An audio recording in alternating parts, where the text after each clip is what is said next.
Interested in seeing what the energy of this reading holds? If so, stay tuned.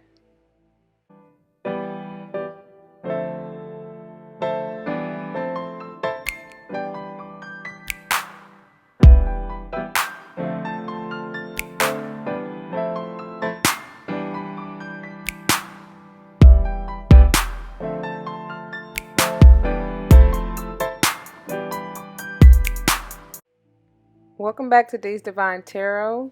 If you clicked on this video, this is the message that Spirit has for you. I just did a spread to see what the advice was for the situation, hence situational advice. So without further ado, we're going to get right into it, okay? Let's see what Spirit has to say and what messages come forth for us. If you have not already, don't forget to like, comment, share, and subscribe. And let's jump into it.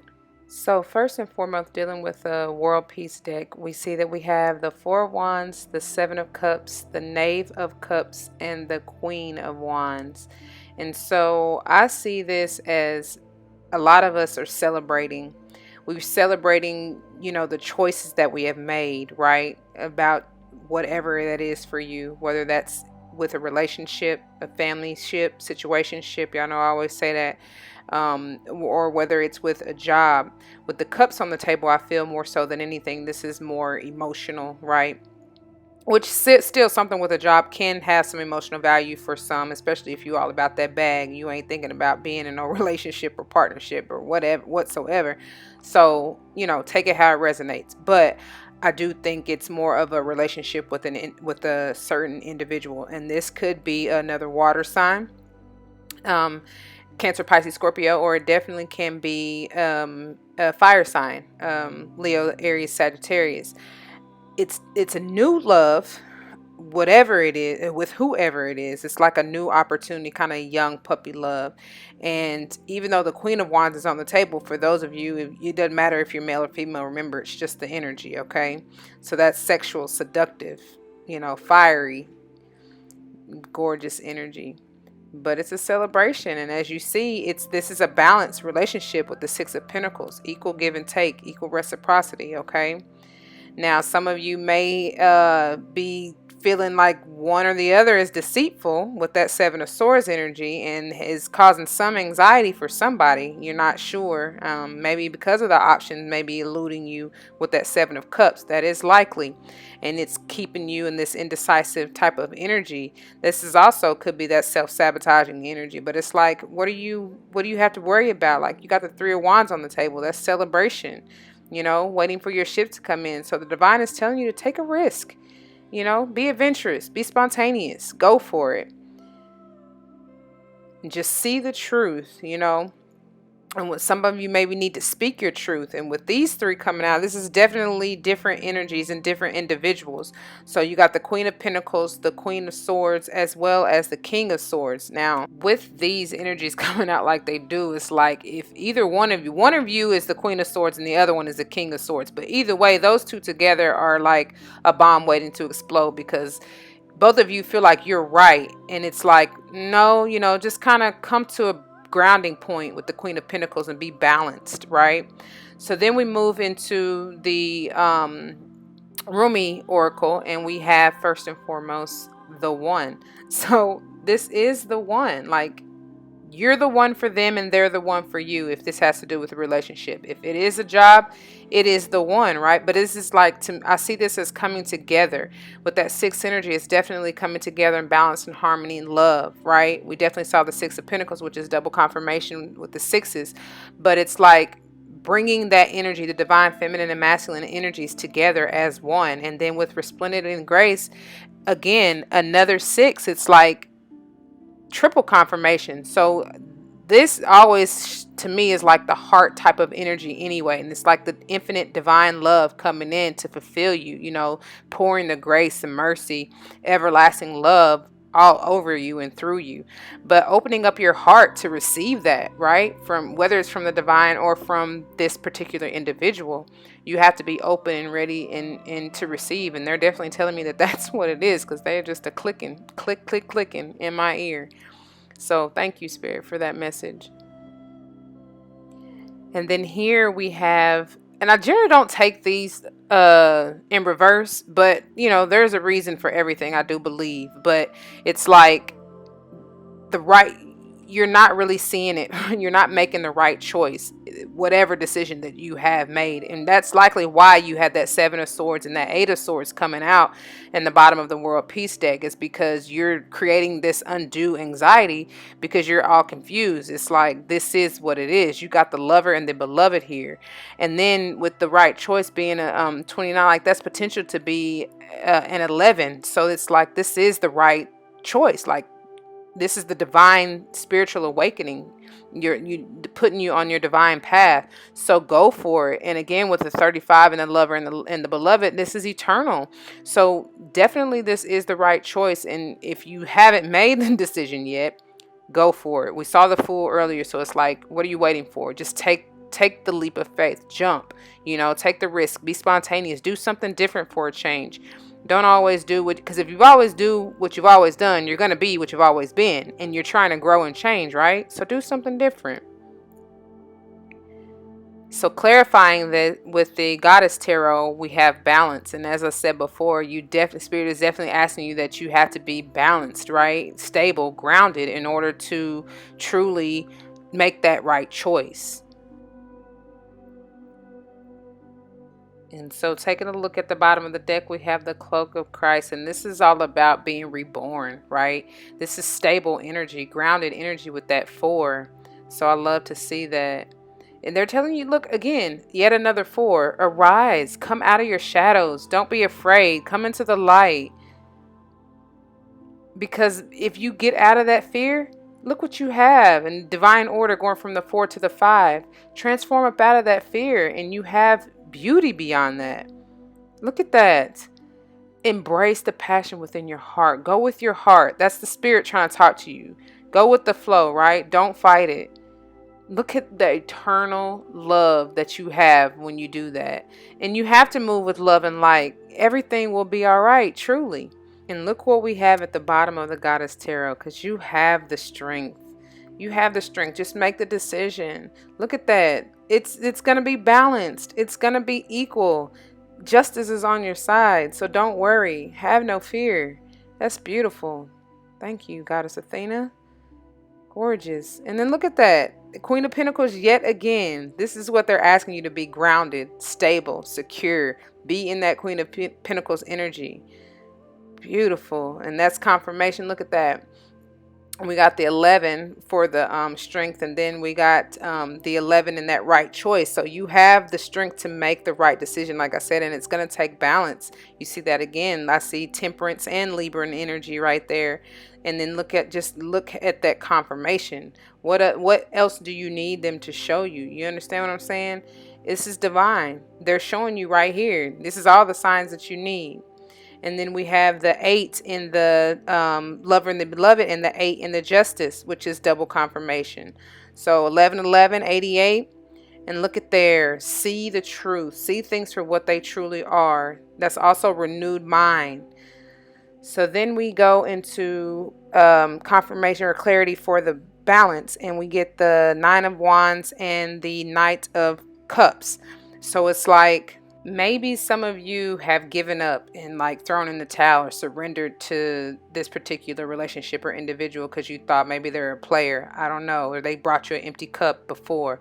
But it's like the underall energy is showing that you or your partner has been regretful or unappreciative or just not really wanting what no longer serves you. And so whether this has to do with the Queen of Cups offer, or this individual, whoever is holding this type of energy, Cancer, Pisces, Scorpio, doesn't have to be, but just could be embodying that energy.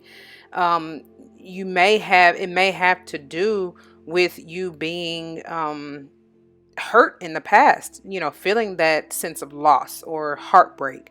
So it's just like, really try to remove yourself from this past energy and move forward. Don't bring that into the renewed love or the new love, right? No longer do you have to be feeling defensive. That's the word. You fought off this past heartbreak and depression. You've battled through that, right? And now spirit is asking you again with this 7 of Wands energy to be vulnerable, right? Remember, resplendent with grace. Open up your heart, allow yourself to love again, to be loved unconditionally. You deserve that. You've put in all the work to try to heal and come back from that. And so it's like, why not? Allow yourself to be loved again. Allow yourself to love again. Believe in that fairy tale. And so here goes that 2 of Swords and that 7 of Swords energy again. So that's where that indecisiveness is coming from. Just because of the past, you've had to deal with lying and deceit from maybe a former partner. It's like, let go though. This is divine time. You're about to reap your harvest with that 7 of Pentacles. You have put in the work, like I said before. So it's time to reap what you sow. You worked on yourself and brought in that self-love, and now it's time to receive. So open yourself up to receive that. And moving on to the Tattoo Tarot, we have the Sun, beautiful, 10 of Cups reverse, the 10 of Cups upright, 2 of Wands, 3 of Cups, and 5 of Wands. So let's look at these individually. Anytime we see the Sun, that's a beautiful sign. That means everything is being renewed, regenerated, revitalized, right? Born again. This may be literally talking about having a son, especially with the 10 of Cups both coming out, kind of contradicting one another, but not really, because I feel like this has to do with that indecisive energy. But it could be the expansion of family, happy life, right? Clarifying that 10 of Cups in reverse is, again, this is the world. This is ending those cycles. So ending that, whether it is self-sabotaging energy, your thoughts and beliefs from your past happiness fulfillment, right? Or your past wish fulfillment for your family. Now it's upright. So that's beautiful to see. Now you're making plans with the 2 of Wands to move on to your happiness, to celebrate in that 3 of Cups energy. Celebrate love, especially with that being the center cup. No longer are we going to be in that 5 of Wands kind of fighting energy, because look at that. This is inner conflict. We get the Moon and the Knight of Swords clarifying it. So it's like seeing the truth, relying on your intuition, not being fooled by the veil or, the illusion that may come from the Moon. Because look, we told you we're ending cycles. We're letting go of that negative 10 of Swords, self-sabotaging energy, that betrayal. Whether this has been somebody in your past doing this to you or you yourself, we're changing our mentality, taking each one of those swords and transmuting that energy into something positive, something beneficial, something useful. We're bossing up into that Emperor status. This can be dealing with an Aries, like I said before, with the fire signs, or you just coming into and embracing this Aries type of energy. Healing, right? Growing, because with the Ankh, that's all about fertility, and with the magic ball in his hand, it's like he's crying and manifesting what he truly desires and what it is that he wants for himself. And with the Page of Wands there and looking directly at him, it's like go on your path, your divine path. That's your spiritual awakening. And this can be dealing with a young, kind of immature type of just all over the place, I want to say bold and like youthful, just not really knowing how to balance that energy. Let me put it like that, because it's not necessarily bad in a sense, but it can be if it's to an extreme, right? But I don't see it negatively. I see it as being on that divine journey, and you got 2 youthful energies here. So it's just being renewed. The pages come after the 10s, which is completion, right? The 10s are completion. So then we start anew. So this is not necessarily a negative thing. It's just that you found a new passion, the truth, right? This could be one of the individuals, because remember we saw 3 different individuals or types of energies with the King of Swords, Queen of Swords, and the Queen of Pentacles. So somebody may be looking in on you, trying to see if this is the one. You may, and vice versa, take it how it resonates. You may be looking in on either one of those other energies, trying to figure out, is this truly the one? But Spirit is asking you to go within and meditate. Take a time out, right? Rest, rejuvenate, get your mind right, balance yourself out, and meditation is the best way to do that. So in that 4 of Swords energy, if you don't take heed to that advice, I promise you that 2 of Swords will be pushing you, and that's when the devil will come in and kind of try to be that that mental confusion and take over and throw things out there just to get you off track. But it's like, no, embody that page of swords energy, swipe through that veil, remove the clouds, and see things for what they truly are. And yet again, we have the Fool come out. I mean, that's double confirmation in and of itself, and that's enough. Spirit is telling you, take that leap of faith, jump. They got you. Be spontaneous, go for it. Just follow your heart, follow your intuition. They won't lead you wrong. For some of you, you want that old thing back. And this may be having to do with reconciliation with someone from your past. But if this is, it definitely will be renewed in so many different aspects. And it's like, see the truth of it all, okay? Understand what, like, the divine purpose behind it. And then move on from any, negativity or anything in the past that may have hurt you, especially since earlier we saw the Three of Swords energy. But it's like, also go be carefree, and with the Fool and the Six of Cups, it's like, follow your heart as you were as a child when you were free from any ridicule, from any worries of the world. And you, all that your dreams and aspirations that you saw as a child, they were true and pure to you. So just renew your mind. Call on Archangel Michael too if you need any help or guidance in maneuvering through this energy. Thank you for that message, Spirit. So that is all I have. I pray that this resonates with you. If it does, please do not hesitate to leave any comments, testimonies down below. Just remember, follow your intuition. That's the biggest key here. And if you are unsure or in any type of indecisive energy, take time out to meditate, okay? You have the key within you. You see the truth is within you. There's no need to be confused whatsoever. And with the bottom of the deck of the tattoo tarot, you have you're the magician. Like, you manifest your destiny. I mean, you're co-creator of it. So don't be afraid to follow your truth. With that being said, remember, continue to spread your love and light, and everything will be all right. Just watch how the divine works in your life. It will be powerful. I mean, glorious. So take heed, take in this energy, and remember, you have the chance to change it if you don't like it, if whatever you see. So be prepared. Just go within and ground yourself and be willing to transmute whatever you are not liking, or whatever you seek to change. All right, y'all. Until next time. Peace.